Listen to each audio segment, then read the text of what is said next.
राज्य विधिमंडळ अधिवेशनाचा आजचा अखेरचा दिवस, यामध्ये संविधानावरती चर्चा होईल, तर विरोधी पक्ष नेत्याची निवड होणार का याकडे देखील सर्वांचं लक्ष लागलंय।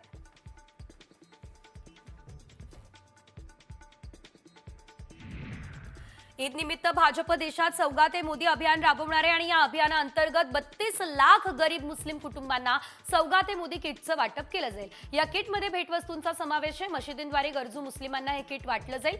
अल्पसंख्याक आघाडीचे 32,000 पदाधिकारी 3,000 मशिदींमध्ये जाणार आहेत।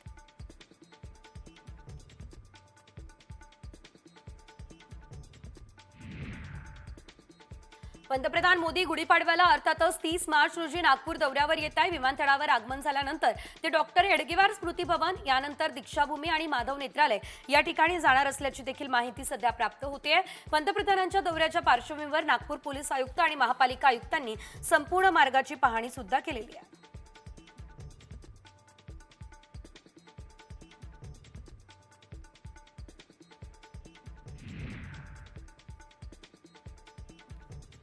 सरपंच संतोष देशमुख हत्या प्रकरणाची आज बीडच्या विशेष मकोका कोर्टामध्ये दुसरी सुनावणी पार पडणार असल्याचं बघायला मिळत आहे। आजच्या सुनावणीला विशेष सरकारी वकील उज्ज्वल निकम यांच्यासह सहाय्यक विशेष वकील बाळासाहेब कोल्हे देखील हजर असतील। आरोपींना व्हीसीद्वारे हजर केलं जाईल।